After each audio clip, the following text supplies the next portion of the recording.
Welcome to my new blog. आशा करता हूँ आप लोग ठीक होंगे। अभी मैं हूँ सराय रोहिला दिल्ली रेलवे स्टेशन और मैं जा रहा हूँ खाटू श्याम। खाटू श्याम वैसे तो मैं हर महीने जाता रहता हूँ, कभी कभी ऐसा भी होता है कि महीने में 2 बार चला जाता हूँ। तो दोस्तों ये जो वॉइस है ना, मैं बाद में ऐड कर रहा हूँ क्योंकि उस टाइम पे थोड़ा शोर शराबा था, भीड़ ज़्यादा थी ट्रेन के अंदर। मैं आप लोगों को दिखा भी नहीं पाया, जैसे मैंने सोचा था वैसा हुआ नहीं। बहुत ज़्यादा भीड़ थी, मैं रिकॉर्ड भी नहीं कर पाया हूँ। तो अभी मैं आ गया हूँ ये अपना रिंगस रेलवे स्टेशन। अगर हम कहीं से भी आ रहे हैं खाटू श्याम जाने के लिए तो सबसे नज़दीकी रेलवे स्टेशन जो पड़ेगा खाटू श्याम के, वो रिंगस पड़ेगा। रिंगस से और खाटू श्याम की जो दूरी है वो मात्र 18 किलोमीटर है। वहाँ से हम निकले, हमने देखा एक टैक्सी खड़ी है, इसका किराया जो है वो 50 रुपये है। इसमें बैठे और हम निकल गए खाटू श्याम मंदिर के लिए। तो दोस्तों यहाँ से जो दूरी है ना वो 18 किलोमीटर की दूरी है। 18 किलोमीटर सफ़र तय करने के बाद सबसे पहले आता है तोरण द्वार। तोरण द्वार के लोग दर्शन करते हैं, तोरण द्वार पे लोग मत्था टेकते हैं, तोरण द्वार पे लोग फोटो खिंचाते हैं, वीडियो बनाते हैं। काफ़ी मात्रा में तोरण द्वार पे भीड़ रहती है, ताकि लोग, एक तोरण द्वार एक ऐसी जगह है ना, लोग वहाँ पे इसलिए फ़ोटो दिखाते हैं, खिंचवाते हैं क्योंकि वहाँ के फ़ोटो फिर सबको पता लग जाता है ये बंदा खाटू श्याम होकर आया है। क्योंकि मेन चीज़ तोरण द्वार ही है। वैसे तो दर्शन बाबा के मेन है, लेकिन पता यही चल जाता है तोरण द्वार से कि हाँ ये खाटू श्याम हो गया है। अब ये जो है ये एक कलाकार की कला है कि उसने ना कृष्ण की मूर्ति बनाई ना कुछ, लेकिन उसने सीधे हाथ बनाए और हाथ में एक बांसुरी थमा दी। मैं निकल गया हूँ वहाँ से, आगे चला। दोस्तों ये मेरा फर्स्ट टाइम है, मुझे पता नहीं था, और बाद में मैं इस ब्लॉग को मैंने इसको ऐड किया है। काफ़ी समय के बाद मैंने ब्लॉग को ऐड किया है। इसके बाद मैं काफ़ी बार हो गया हूँ और वो ब्लॉग मैंने अपने यूट्यूब पे डाल भी दिए हैं, लेकिन ये ब्लॉग मैं बाद में डाल रहा हूँ। तो मैंने क्या हुआ, वो निशान ना ऐसे ही कहीं से ले लिया दुकान से और लेके चल दिया। मुझे ये नहीं पता था कि निशान का एक महत्व है, निशान को कैसे उठाया जाता है। निशान को श्रद्धा पूर्वक उठाया जाता है। निशान को रिंगस से एक मंदिर है वहाँ से उठाया जाता है, उसकी पूजा करी जाती है और तब वहाँ से पैदल उसको लेके खाटू श्याम मंदिर तक आते हैं। लेकिन मुझे ये पता नहीं था, मैं बिना ये सब किए फर्स्ट टाइम, देखो फर्स्ट टाइम में तो ऐसा होता है, पता नहीं होता। बहुत सी गलतियां हुई हैं मेरे से भी, और मैंने ये निशान खाटू श्याम में ही आके किसी एक दुकान से खरीद लिया और उसको लेके मैंने चल दिया। मुझे लगा सब लोग लेके जा रहे हैं तो पता नहीं कुछ होगा, मान्यता कुछ ऐसी चीज़ होगी, लेकिन अब मेरे को लगभग सब चीज़ें पता है कि हाँ क्या करना चाहिए क्या नहीं करना चाहिए। तो दोस्तों अब मैं आ गया हूँ श्याम कुंड। कहते हैं कि यहाँ पे श्याम कुंड में ही बाबा श्याम का शीश निकला था। भीड़ इतनी नहीं है, लेकिन हाँ लोग अपने श्रद्धा पूर्वक वहाँ पे स्नान कर रहे हैं, हाथ मुंह धो रहे हैं, जैसा जिसका भाव उसकी वैसी श्रद्धा। मैं सोच रहा हूँ आपको नीचे जाके दिखाता हूँ थोड़ा सा, तो मैं नीचे चलता हूँ और मैं दिखाता हूँ आपको। और ये यहाँ पे ना लोग अपनी जो उनकी जो अरदास होती है ना, वो अरदास यहाँ पे बांधते हैं। जो नारियल होता है वो नारियल यहाँ पे बांधते हैं और लोग अपनी मनोकामना का जो नारियल होता है वो यहाँ पे बांध के चले जाते हैं। लोगों की मनोकामना भी पूरी होती है, ऐसा नहीं है कि लोगों की मनोकामना पूरी नहीं होती। भाई इतनी भीड़ होती है ना खाटू श्याम के अंदर। मैं पहले तो मेरे को नहीं लगता था, लेकिन जैसे जैसे अब मेरा जाना शुरू हुआ, इतनी भीड़ होती है ना मंदिर के अंदर, इतनी भीड़ होती है ना बाबा श्याम के भक्तों की कि आप सोच भी नहीं सकते। कि कितनी भीड़ है, पैर रखने तक के लिए जगह नहीं मिलती।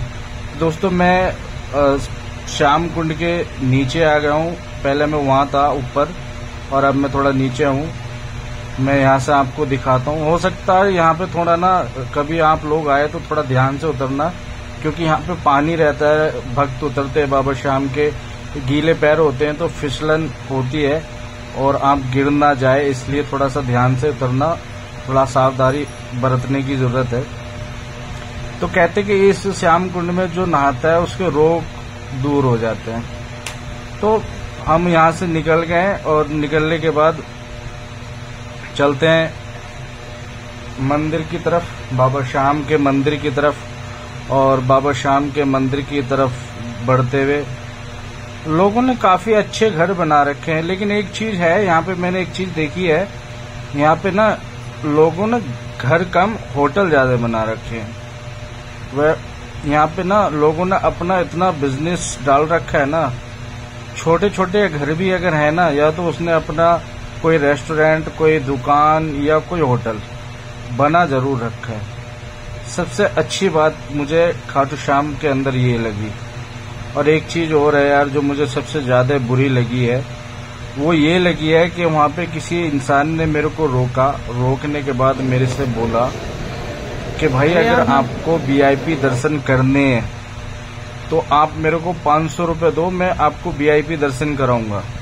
देखो पता तो मेरे को भी है कि धांधलेबाजी तो चलती है कहीं ना कहीं, लेकिन बाबा श्याम के मंदिर में भी धांधलेबाजी चलेगी तो यार ये सोचा नहीं था मैंने।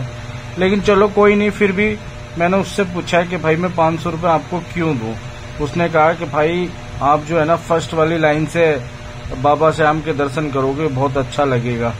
तो मेरा तो फर्स्ट टाइम था, तो मेरे को उस टाइम तो पता नहीं चला, और ये वीडियो मैं बाद में ऐड कर रहा हूँ। तो अब मेरे को एहसास हो रहा है कि यार ये तो गलत है। लेकिन उसको मैंने उस टाइम पे जवाब दिया था, मैंने उसको बोला था कि भाई मैं श्रद्धा पूर्वक आया हूँ, अगर मैं आपको 500 रुपये दे के बाबा श्याम के फर्स्ट वीआईपी दर्शन करूंगा तो मेरे दर्शन थोड़ी ना लगेंगे यार। ऐसे तो इंसान बोल सकता है, कुछ भी बोल सकता है। कुछ लोग तो ये कहते हैं कि ले भी 500 रुपये क्या, तू मेरे से 5000 रुपये ले ले, बाबा को भाल लिया। लेकिन ये भी कहीं ना कहीं गलत है, ठीक है। चलो हर किसी के कमाने का अपना एक ढंग है, लेकिन जो भी है वो गलत है, ऐसा नहीं करना चाहिए। मैं तो ये कहता हूँ कि खाटू श्याम के लोगों को ये चीज समझनी चाहिए कि वहाँ पे जो श्रद्धालु आते हैं, बाबा के भक्त आते हैं, तो यार उन्हीं की वजह से उनका गुजारा चलता है, उन्हीं की वजह से उनका बिजनेस चलता है। और उन्हीं के साथ तुम इस तरीके की धांधलेबाजी करोगे तो मुझे लगता है ये सरासर गलत है। तो दोस्तों ये है बाबा श्याम, अपना दिल थाम के बैठिए और बाबा के दर्शन करिए। बाबा के दर्शन कहते हैं कि, और यहाँ पे एक चीज और है जो सबसे गलत मेरे को लगी, वो ये है कि बाबा श्याम के दर्शन जो है ना भाई धक्का दे देते हैं, भगा देते हैं, 1 सेकंड के दर्शन होते हैं। मुझे खुद को नहीं पता, मेरा फर्स्ट टाइम था तो मेरे को पता भी नहीं था कि ये धक्का दे देंगे भाई। वहाँ पे पुलिस वाले, होम गार्ड और जो वहाँ पे देख रेख करने वाले लोग होते हैं ना, वो भगा देते हैं। तो मैं वहां से निकल के बाबा श्याम के दर्शन करने के बाद मैं आ गया एक शॉप पे, जहाँ पे बाबा श्याम की इतनी प्यारी प्यारी तस्वीर लग रही थी। मैं देख के ना घूम गया, मैंने सोचा यार कितने प्यारी प्यारी तस्वीर, इतनी अच्छी अच्छी सजावट। मैं कहता हूँ कि यार कितनी तसल्ली से बनाया है यार बनाने वाले ने। ये देखो, आप सोच में पड़ जाएंगे कि यार क्या कलाकारी है लोगों की, कि कैसी कैसी तस्वीर बना देते हैं। इनमें लाइटें लग रही हैं, अच्छी है।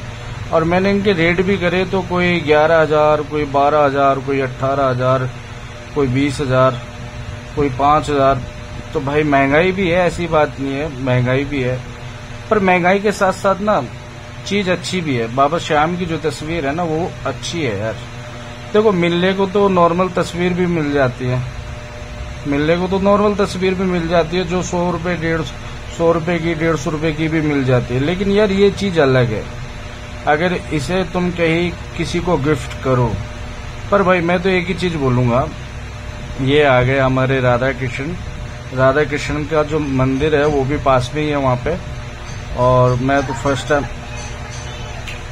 फर्स्ट टाइम गया था तो मैं सब में घूमा और मुझे बड़ा अच्छा लगा और मैं बहुत खुश हूँ। मैं ये कह रहा था, मैं क्या कह रहा था, मैं तो भूल गया। चलो जो भी है, बहरहाल तुम आप बाबा श्याम के दर्शन करने के बाद हमारे राधा कृष्ण के दर्शन करें। और ये राधा की हवेली जो है ना, राधा की हवेली एक जगह है वहाँ पे,